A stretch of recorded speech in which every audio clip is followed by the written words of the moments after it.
May 1965, Pakistani military headquarters, Islamabad. The plan was ready.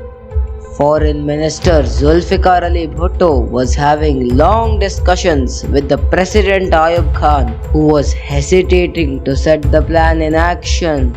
Sir, we won't get a better opportunity. India's leadership is extremely poor. If we strike now, Kashmir will be ours. But, Bhutto, what if it doesn't? What if it backfired on us as it did in 1948? Zulfikar Ali Bhutto had a hard time convincing President Khan, who at the end finally agreed. That was all Zulfikar Ali Bhutto needed. The treacherous Operation Gibraltar was set in motion. In the divine land of Kashmir, nestled in the Himalayas, lies the beautiful village of Gulmarg. Surrounded by enchanting mountains, life in Gulmarg was as peaceful as ever. But little did the people of Gulmarg know that what was happening on the other side of the mountain would turn their lives around. The soldiers of the Pakistani army and the militants of the Azad Kashmir force had started scaling the Pir Panjal mountain range. Slowly, over the course of a day, they had crossed the mountains, entering Bharat. Under the cover of darkness, the militants launched a surprise attack on the sleeping villagers of Gulmarg. Overpowering all opposition, they hoisted the flag of Pakistan over the village. Swiftly, they moved on to the neighboring villages, Uri and Baramulla, infiltrating them as well. By 5th August, 30,000, yes, 30,000 soldiers and militants disguised as locals had entered Kashmir, spreading havoc all over. The news reached Delhi, but little did Pakistan know that PM Lal Bahadur Shastri's leadership would defy all of their predictions. PM Shastri took immediate action and openly declared that India would fight with all its might. The villagers around the line of control guided the Indian soldiers on the challenging terrain and gave them info on secret pathways. Within a few hours, war had broken out. 3 weeks later, the war was raging. Indian troops had crossed the international borders and had already won Asal Uttar, Philora and many other historic battles. India seemed to have the upper hand, but Pakistan did not think so.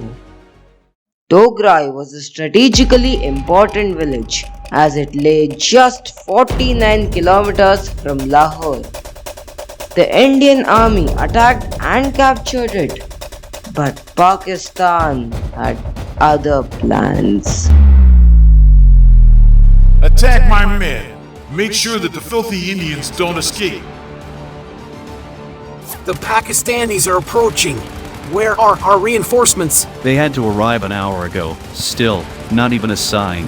Our supply lines have been bombed by Pakistan. We can't hold on any longer. Retreat. I repeat, retreat. The 3 Jat regiment escaped narrowly that day as the Pakistani force outnumbered them by far. Still, despite multiple assaults between September 6th and 20th, each met with strong resilience from the Pakistani forces. The Pakistani infantry battalion had fortified their position with 2 machine guns in each section. Heavy mining and wires also made the approaches extremely hazardous.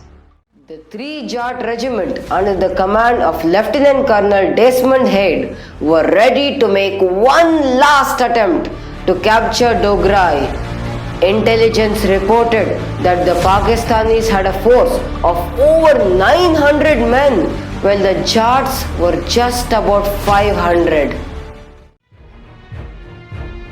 Boys, get ready. In 60 minutes we attack. Be prepared for everything. At any cost, we have to succeed. एक भी आदमी पीछे नहीं हटेगा. जिंदा या मुर्दा, डोगराई में मिलना है. 21st September 1965. The moon hid behind the dark clouds as the 3 Jat Battalion advanced stealthily along the flanks of the Pakistani position. As they approached the position, they could see the enemy fortifications. They split into 2 groups, one attacking from the left and the other from the right. With hearts pounding and adrenaline coursing through their veins, the Indian soldiers descended upon their unsuspecting foes. The deafening sounds of gunfire and exploding grenades shattered the silence as the battle erupted in a blaze of fury. The Pakistani troops, caught off guard by the sudden onslaught, started to fight back. Bullets whizzed through the air and grenades exploded in fiery bursts. A hide-and-seek game was being played in the deserted houses of Dograi. It was difficult even to differentiate between fellow and enemy soldiers. But as the night moved on, the fighting became more and more brutal. The whole battlefield was now strewn with fallen comrades. But the clash kept on getting intense. Men abandoned their guns and gripping their bayonets tightly, they lunged at each other with unyielding determination.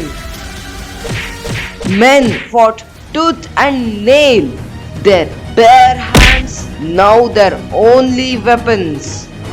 Punches were thrown, grappling and wrestling replaced the gunfire. Our men fought with everything they could muster. Every ounce of strength and resilience were summoned as they grappled in the mud and blood-soaked earth. Hour after hour, the battle raged on, with neither side willing to yield. A whole day passed, and now the Indians were slowly making advancements.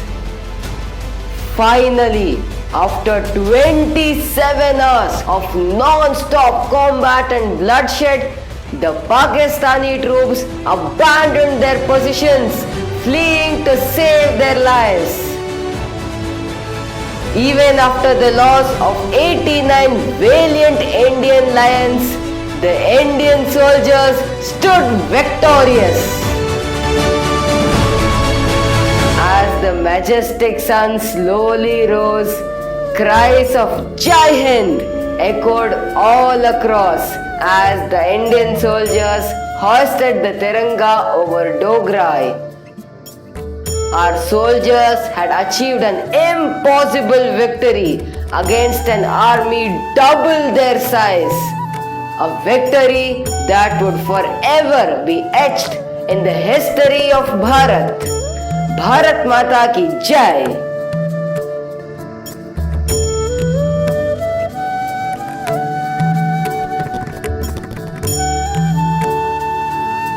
Story narration by Vidhata Dattatri. Chidwilasa Story World. Presented by